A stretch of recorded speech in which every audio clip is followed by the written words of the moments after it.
अस्सलामुअलैकुम programming mentor में खुशामदीद। मेरा नाम कामरान है। आज के लेक्चर में हम लोग इम्प्लीमेंट करेंगे नोड की टेम्पलेट को कस्टम तरीके से, और इसमें हम लोग जितनी भी नोड की फील्ड्स होती हैं इंक्लूडिंग इमेजेस वो सारी वन बाय वन नोड की टेम्पलेट पे रेंडर करेंगे। तो चलिए स्टार्ट करते हैं।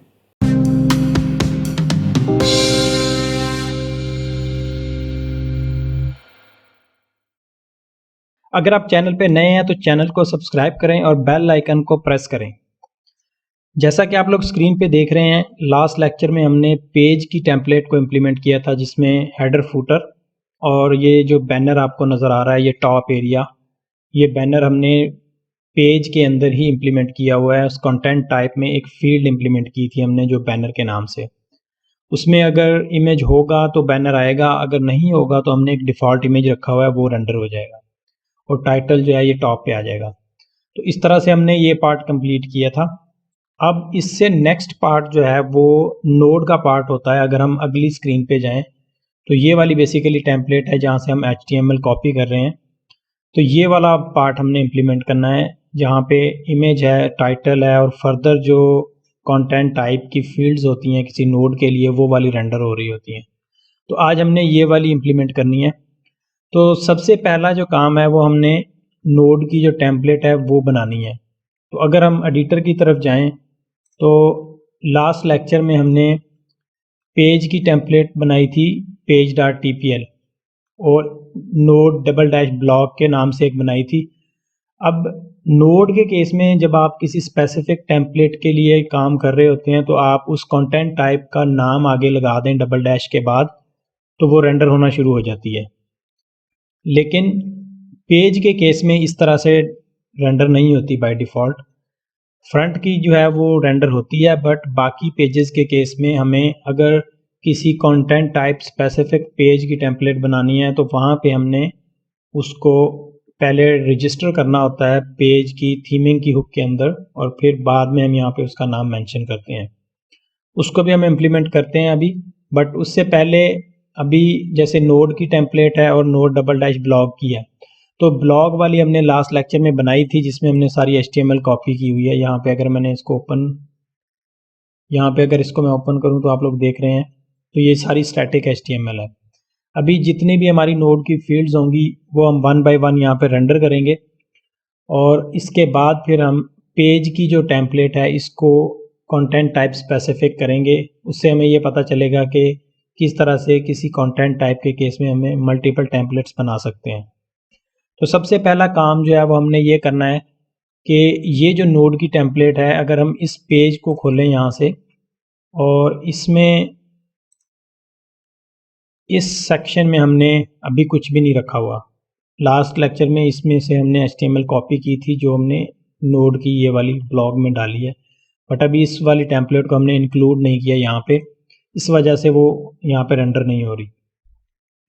अब अगर हम यहाँ पे सिंपल काम ये करेंगे कि यहाँ पे हमने कंटेंट का जो पार्ट होता है वो प्रिंट करना है।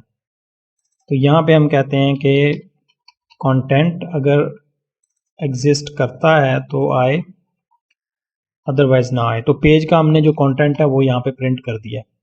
तो इसकी कैशे क्लियर करते हैं और इसको रीलोड करेंगे तो हमारी वो HTML जो है वो वहाँ पे रेंडर होना शुरू हो जाएगी।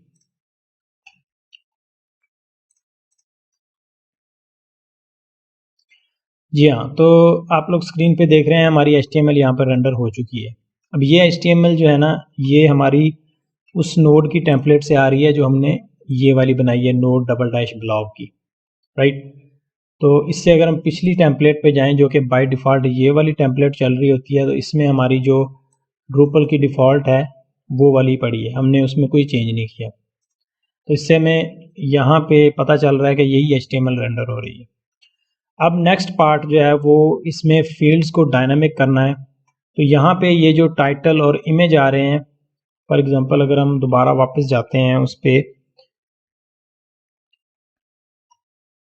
ये वाला टाइटल अब दोबारा यहाँ पे रेंडर हो रहा है, बट अभी हमें चूँकि इसको हम ऊपर प्रिंट कर चुके हैं इसलिए हमने यहाँ पे ये वाला टाइटल प्रिंट नहीं करना, इसको हम यहाँ से निकाल देंगे। तो इसको निकालने के लिए सिंपल हमने पेज वाली जो टेम्पलेट है उसमें से जाके भी निकाल सकते हैं, बट हमने जो इसको यहाँ से निकालना है वो इस तरह से निकालना है कि बाकी जो टेम्पलेट्स हैं या हमारी कंटेंट टाइप्स हैं उनके केस में ये रेंडर होता रहे। तो उसके लिए हम लोग जो एडमिन साइड है वहाँ से इसका ब्लॉक के सेक्शन जो होता है यहाँ पे लेआउट में, यहाँ पे हम लोग टाइटल का एक हमने ब्लॉक ऐड किया हुआ होता है। तो इस वाले टाइटल के ब्लॉक को हम स्पेसिफिक कंटेंट टाइप के केस में ख़त्म कर देंगे। लाइक ये वाला जो है पेज टाइटल, इसमें हम कंडीशन ऐड कर देंगे कि ये हमारा ब्लॉग के केस में भी रेंडर ना हो, किसी भी ब्लॉग के डिटेल पेज के केस में ये टाइटल रेंडर ना हो। यहाँ पे इसको हमने चेक किया हुआ है कि hide for the listed pages. तो इसको सेव करते हैं और एक दफ़ा इसकी दोबारा से कैशे क्लियर कर देंगे।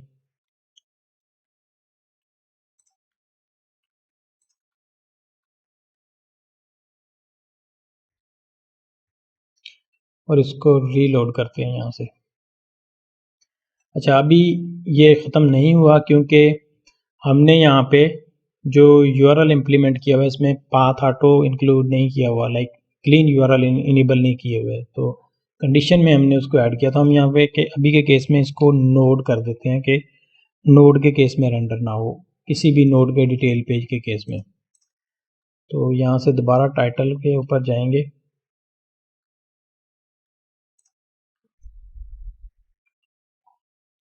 और यहाँ पे हम लोग मेंशन कर देंगे नोड। जब आप क्लीन यूआरएल इनेबल कर लेंगे तो फिर हम इस तरह से ब्लॉग स्लैश जो भी उसका होता है किसी भी कंटेंट टाइप के केस में हम पैटर्न सेट करते हैं तो उसमें हम ऐड कर सकते हैं। रीलोड करते हैं पेज को। अब यहाँ से हमारा वो टाइटल ख़त्म हो चुका है क्योंकि हम टाइटल ऊपर प्रिंट कर चुके थे, राइट। अब हमारा नेक्स्ट जो स्टेप है वो है कि यहाँ पे हमने इमेज डिस्प्ले करना है इस वाले नोड का। ये जो ऊपर डिस्प्ले किया हुआ है ये बैनर है जो कि डिफरेंट हो सकता है या एक ही हो सकता है सारी नोड्स के केस में या किसी कंटेंट टाइप के केस में। फॉर एग्जांपल आप चाहते हैं कि ब्लॉग के केस में एक ही बैनर ऊपर आता रहे, न्यूज़ के केस में जो कंटेंट टाइप है एक डिफरेंट बैनर आए, तो वो चीज़ें हम यहाँ से मैनेज करेंगे। बट जो आपके नोड का या ब्लॉग का इमेज होता है वो यहाँ पे हम डिस्प्ले करेंगे। तो उसको डिस्प्ले करने के लिए हमने सिंपल वापस जाना है एडिटर में और फील्ड्स गेट करनी है अपने कंटेंट एरिया से। तो अगर हम इसको स्क्रॉल करें ऊपर टॉप पे किसी भी नोड की टेम्पलेट के ऊपर डिटेल मेंशन की होती है कि हमने अगर फील्ड्स गेट करनी है किसी भी नोड की तो कैसे गेट करनी है, वो सारी यहाँ पे मेंशन की हुई है। नोड का पूरा ऑब्जेक्ट है, इसमें सारी फील्ड्स अवेलेबल होंगी। फिर फील्ड्स नोड के ऑब्जेक्ट से कैसे लेनी है इस तरह से, और कंटेंट के अंदर से फील्ड्स जो हमारा फील्ड्स का पार्ट होता है, जितने भी आइटम्स एक नोड के साथ अटैच होते हैं वो कंटेंट के अंदर होते हैं, वो कहाँ से लेने हैं उसको गेट करने के लिए यहाँ पे कंटेंट यूज़ होता है। यहाँ पे उसने बताया है कि ऑल नोड आइटम्स के कंटेंट का जो वेरिएबल है इसमें सारे आइटम्स होंगे। फिर इस तरह से अगर नोड का टाइटल चाहिए तो वो लेबल में होता है और अगर यूआरएल चाहिए तो वो यूआरएल के वेरिएबल्स में होता है। तो ये सारी डिटेल यहाँ पे मेंशन की हुई है। इसी डिटेल को यूज़ करते हुए हम नीचे इसको प्रिंट करेंगे। अब यहाँ से हम कंटेंट का जो वेरिएबल है इसको कॉपी कर लेते हैं। फॉर एग्जांपल ये वाला, इसको यहाँ से कॉपी करते हैं और नीचे आ जाते हैं और यहाँ पे हमने प्रिंट करना है इमेज पहला जो है, तो ये वाला पार्ट है इमेज का। अभी इसमें हम जाते हैं नीचे, यहाँ पे हम कर देते हैं डॉट फील्ड, जो हमारी इमेज की फील्ड है तो उसका मशीन नेम हम यहाँ से कंटेंट टाइप से कॉपी कर लेंगे। ब्लॉग के केस में ये वाली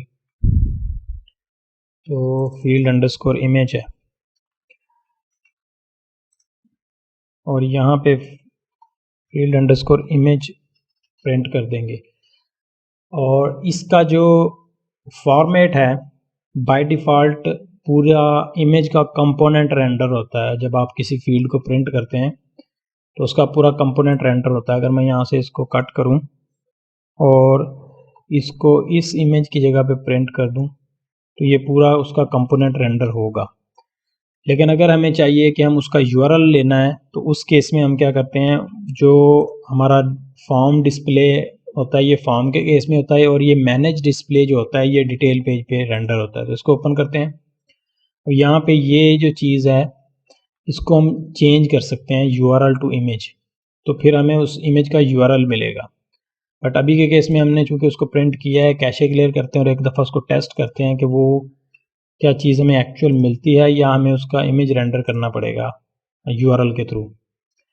तो यहाँ पे हमें वो पूरा कंपोनेंट उसने प्रिंट कर दिया है, बट उसका स्ट्रक्चर जो है वो कुछ ठीक नहीं है। इमेज जो है ना स्ट्रेच हो रहा है, उसकी वजह ये है कि उस पर हाइट और विड्थ अप्लाई हो रही है।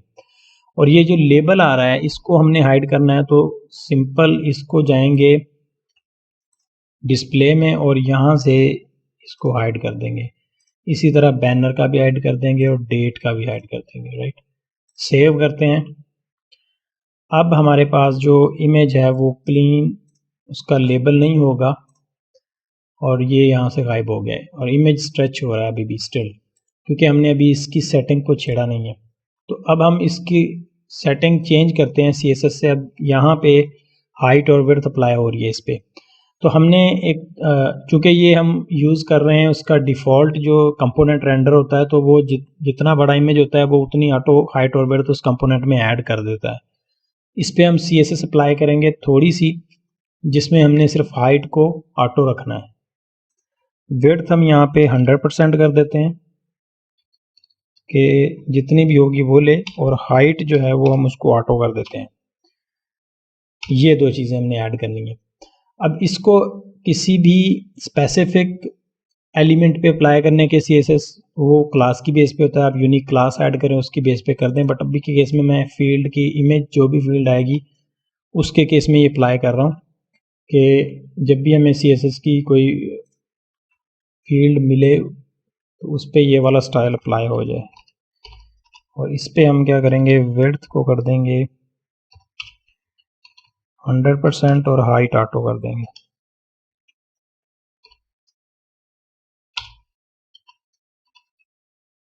ठीक है, ये दो चीज़ें हमने सेट कर दी। एक दफ़ा हमें कैशे क्लियर करनी पड़ेगी और उसके बाद हम दोबारा देखते हैं तो हमारा इमेज जो है वो रेंडर हो चुका होगा प्रॉपर हाइट और विड्थ में। तो इसको रीलोड करेंगे यहाँ से। आई थिंक कैशे क्लियर नहीं हुई, स्टिल उस पर अप्लाई नहीं हो रहा CSS वगैरह। सॉरी, हमने इस div की सेट की है, तो हमें उसके अंदर इमेज का टैग भी मेंशन करना है कि CSS इमेज पे अप्लाई हो। तो ये img का टैग है, उस पर अप्लाई होनी चाहिए। अब कैशे क्लियर करते हैं एक दफ़ा और वापस जाते हैं अपने पेज पे और इसको करते हैं रीलोड।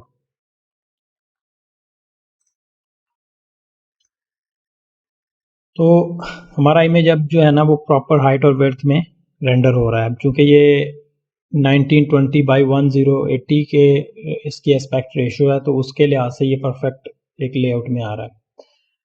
अब जो नेक्स्ट पार्ट है वो हमारे पास ये फील्ड्स हैं कि इन फील्ड्स को हमने कैसे लगाना है। सिंपल है, डेट की फील्ड है तो हम उसकी डेट की फील्ड जो भी आ रही होगी वो लगा देंगे। राइट, जैसे अभी हमने इमेज की फील्ड गेट की है। और ये वाला जो पार्ट है इसको इम्प्लीमेंट करने के दो तरीके हैं। एक तो ये है कि आप इसको बॉडी की डिस्क्रिप्शन के साथ ऐड कर लें, क्योंकि ये हमने यहाँ पे डिस्क्रिप्शन प्रिंट की हुई है। दूसरा है कि आप इसको अलग एक फील्ड सब टाइटल के नाम से बना लें और उसमें ऐड कर दें। तो अभी हमारे पास वो फील्ड नहीं है तो हम इसको एज इट इज़ रहने देंगे। कुछ फील्ड जो हमारे पास अभी अवेलेबल है हम उन्हीं को डायनामिक कर लेंगे, बाकियों का तरीका भी वैसे ही होता है। मेन जो चैलेंजिंग चीज़ होती है वो इमेज को रेंडर करना होता है, बाकी जो स्टैटिक फील्ड्स होती हैं तो उसमें इतना मसला नहीं होता। अभी हम क्या करेंगे कि बॉडी की फील्ड जो है उसको डायनामिक करते हैं। वापस जाते हैं नोड की टेम्पलेट में और इसको हम यहाँ से कॉपी कर लेते हैं। सिंपल डेट के केस में यहाँ पे हम ये डालते हैं और चेक करते हैं कि हमारे पास डेट की फील्ड जो है वो किस नाम से है, डेट के नाम से है। तो यहाँ पे हम इसको कर देंगे डेट। अब इस डेट का जो फॉर्मेट है वो बाय डिफ़ॉल्ट जो सेट हुआ हुआ वो आएगा, लेकिन उसको भी हम सेट कर सकते हैं। यहाँ पे इसकी टाइप है कि किस टाइप का ये कह लो कि कैटेगरी है। अभी चूंकि हमारे पास कैटेगरी की कोई फील्ड नहीं है तो हम इसको रहने देते हैं। इसी तरह कमेंट्स काउंट है, इस पे भी थोड़ी सी लॉजिक लगेगी कि आप एक नोड लोड करेंगे, उसके कमेंट्स को काउंट करेंगे, फिर यहाँ पे वेरिएबल सेट करके दिखाएंगे। तो ये चीज़ जो है ये एक सेपरेट है। हम अब यहाँ पे जो टाइटल आ रहा है इसको एज इट इज़ रहने देते हैं, या हम इसको यहाँ से ख़त्म कर देते हैं क्योंकि हमने टाइटल टॉप पे ले लिया है। अगर आप सब टाइटल लेके और उसको यहाँ पे प्रिंट करना चाहते हैं तो वो हम कर सकते हैं। और ये जो पार्ट है इसमें हम यहाँ पे बॉडी की फील्ड को रेंडर कर देंगे। ठीक है, जो बॉडी की फील्ड होती है बाय डिफ़ॉल्ट उसके साथ फील्ड का प्रीफिक्स नहीं होता, तो ये हमने यहाँ पे कर दिया। इसके बाद हम नीचे जो है ये भी, अब बेसिकली ये कुछ स्ट्रक्चर इस तरह से बना हुआ है कि जिसमें फील्ड्स की बेस पे डाटा रेंडर हो रहा है। अब यहाँ पे ये एक अलग पार्ट है। बॉडी में जो आएगा वो, अगर हम यहाँ पे दोबारा वापस पेज पे जाएं तो जैसे ये है, ये बॉडी रेंडर होगी। अब वहाँ पे एक और फील्ड ऐड होगी जिसमें कि हम कोट ले सकते हैं, जो कि एक ब्लॉग का कोट होगा, जैसे कोट ऑफ द डे। तो वो वाली फील्ड में जब ये वाला डाटा रेंडर होगा और उसका ऑथर सेलेक्ट होगा तो उसको हम यहाँ पे प्रिंट कर सकते हैं। इसी तरह ये नीचे जो फील्ड्स आ रही हैं इनको भी कर सकते हैं, या ये पूरे का पूरा पार्ट आप बॉडी के अंदर ऐड कर सकते हैं एज अ HTML। नोड की बॉडी उसका एडिटर अलाउ करता है फुल HTML के लिए, तो वो वहाँ पे भी हो सकता है। तो ये डिपेंड करता है कि आप किस तरह से इसको हैंडल करना चाहते हैं। अब नेक्स्ट पार्ट है इसके टैग्स। तो टैग्स जो हमारे नोड के साथ अटैच होते हैं, सिंपल है, उनको भी उसी तरीके से गेट करना होता है। और वो हम जब टैग का, अगर हमारे पास यहाँ पे नहीं है अभी, तो टैग इनेबल करेंगे तो रेफरेंस फील्ड होगी डेफिनेटली, उसको भी इसी तरह गेट करेंगे तो वो बाय डिफ़ॉल्ट वो उसको प्रिंट करेगा एज इट इज़, जैसे कॉमा सेपरेटेड आ रही होती हैं चीज़ें, और उसकी HTML जो है वो डिफ़ॉल्ट रेंडर होती है। अब अगर उसमें हम लोग चाहते हैं अपनी मर्ज़ी का फील्ड के अंदर व्यू अटैच करना, तो वो भी हम कर सकते हैं कि जब आप कोई फील्ड बनाते हैं फॉर्म डिस्प्ले में, उसकी जो सेटिंग्स होती हैं, फॉर एग्जांपल अगर हम फील्ड्स में जाएं तो यहाँ पे रेफरेंस की कोई फील्ड ऐड नहीं हुई है। अगर हम यहाँ पे ऐड कर लें एक रेफरेंस की फील्ड जिसमें हम कहते हैं कि टेक्सोनोमी टर्म्स आए, उसको हम टैग ही कह देते हैं, और इसमें हम जाने देते हैं आगे।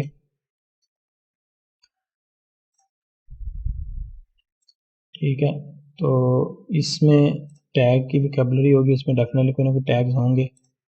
तो यहाँ पे वापस इसको एडिट करते हैं।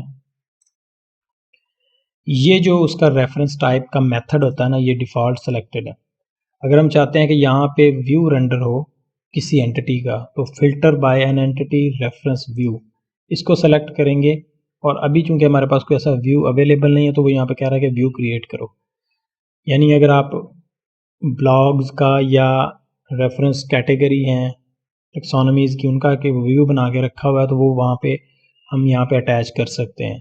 तो यहाँ पे वो नीचे व्यू आ जाएंगे बने हुए कि आपने इसके साथ कौन सा व्यू अटैच करना है। तो वो वाला व्यू जो है ना वो फील्ड की लिस्टिंग में आना शुरू हो जाएगा, जहाँ से आप सेलेक्ट कर सकते हैं या चूज़ कर सकते हैं। तो ये एक अलग चीज़ है, इसको हम बाय डिफ़ॉल्ट में सेट कर देते हैं और यहाँ से इसको सेलेक्ट करेंगे, सेव करते हैं, और इसको हम करते हैं मल्टीपल, अनलिमिटेड करेंगे ताकि हम मल्टीपल वैल्यू सेलेक्ट कर सकें।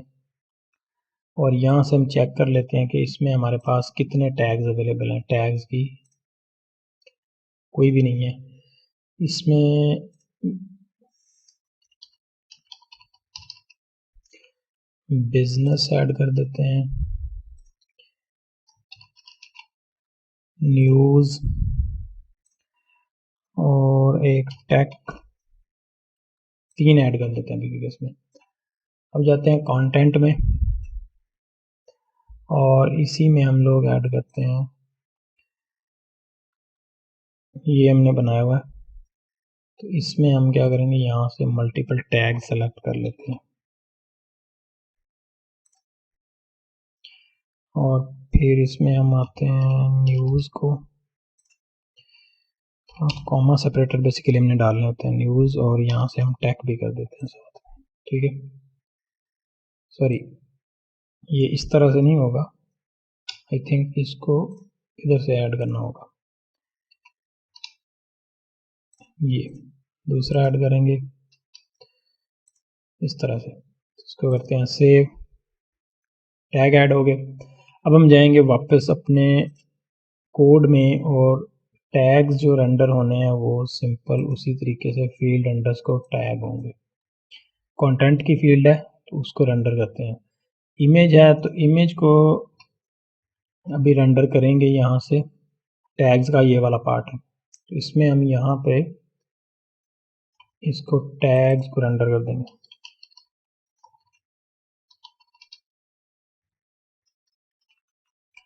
राइट, अब करते हैं कैशे क्लियर एक दफ़ा, तो टैग्स हमारे रेंडर होने चाहिए। यहाँ से वापस जाएंगे,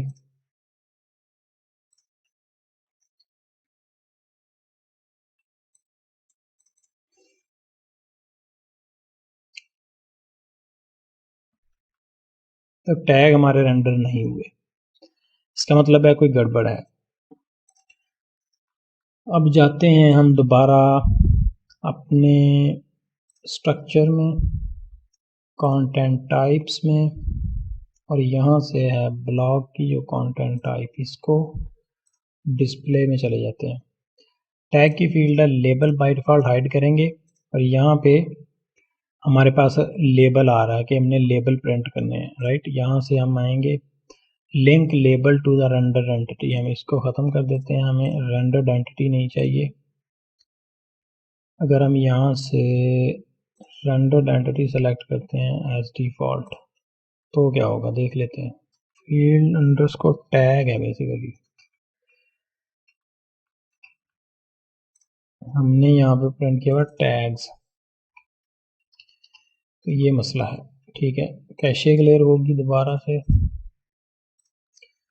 कैशे का बड़ा मसला है ड्रूपल में, बार बार क्लियर करनी पड़ती है टेम्पलेटिंग के केस में। ठीक है जी, ये हमने चूँकि रेंडर्ड एंटिटी सेलेक्ट किया, तो इसका मतलब है कि जो पूरी HTML बनी हुई होती है वो एज इट इज़ रेंडर होगी। अब यहाँ पे ये कितने बड़े बड़े नज़र आ रहे हैं, अगर इसको इंस्पेक्ट करें यहाँ से, तो इसमें ये देखें पूरी डिव बन के एंकर के अंदर आ रही है। अब अगर हम वापस जाएं और इसको चेंज करें, बाय डिफ़ॉल्ट जो इसका लेआउट है जो हमने पहले इसका सेलेक्ट किया था, लेबल कर देते हैं इसको, रेंडर एंटिटी की जगह लेबल और नो लिंक, तो फिर ये स्टैटिक लाइक प्लेन टेक्स्ट आएगा, और उस केस में हमें स्ट्रक्चर जो है वो क्लीन मिलेगा, वो स्ट्रक्चर ख़राब नहीं होगा जैसे ये है। राइट, तो ये लेबल इस तरह से आ गए हैं। अब इस पे थोड़ी सी CSS लगानी पड़ेगी, क्योंकि ये वाली जो HTML है ये हम उस तरीके से रेंडर नहीं कर रहे जहाँ से ये टेम्पलेट रेंडर कर रही थी। तो ये डिव्स में है हमारी, ये टेम्पलेट जो है ये उसको एंकर्स में रेंडर कर रही थी। अगर हम इस वाली टेम्पलेट की ये जो लगी हुई है इसका फ्लोट लेफ्ट कर देते हैं फॉर एग्जांपल, तो ये देखें इस तरह से वो नीचे आ गई है। तो हम क्या करेंगे, इस वाली इस तरह की छोटी छोटी CSS की चीज़ें जो हैं वो हमें बाद में ऐड करनी पड़ती हैं। ठीक है, तो वो इतना मसला नहीं होता, वो हम बाद में इजीली ऐड कर सकते हैं। लाइक फॉर एग्जांपल जैसे मैं यहाँ पे आता हूँ और इसमें मैं कहता हूँ ये, और इसके अंदर एक और फील्ड है जो बाय डिफ़ॉल्ट ये आइटम की, ठीक है, इस पे हम इसको कहते हैं कि जी इसका फ्लोट हमें लेफ़्ट कर दें।